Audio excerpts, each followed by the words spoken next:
Measurement machine ছাড়া কি সঠিক রেশিওতে রেজিন মাপা পসিবল?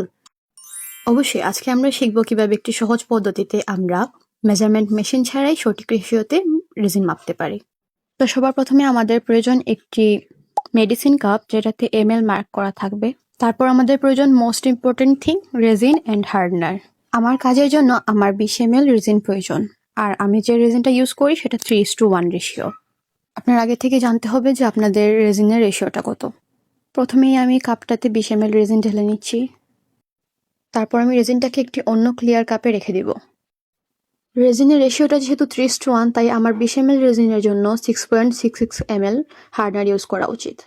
কিন্তু একটি মেডিসিন কাপে এত অ্যাকুরেসিতে মাপা পসিবল না, তাই আমরা 5 ml এর একটু উপরে হার্ডনারটা ঢালবো যেন কোনো গোলমাল না হয়। তারপর এই হার্ডনারটুকু আমরা আগে থেকেই ঢেলে রাখা রেজিনে মিক্স করব। এখন হার্ডনার এবং রেজিনকে ভালোভাবে মিক্স করতে হবে যেন বাবল না হয়। আরেকটা টিপস, রেজিনে কখনো এই ছোট ছোট বাবল দেখে ভয় পাবেন না, কারণ এগুলো সাধারণত হিউমিডিটির কারণে হয়ে থাকে। রেজিন মিক্স করার পর 2-3 মিনিট পাশে সরিয়ে রাখলেই বাবলসগুলো গায়েব হয়ে যাবে।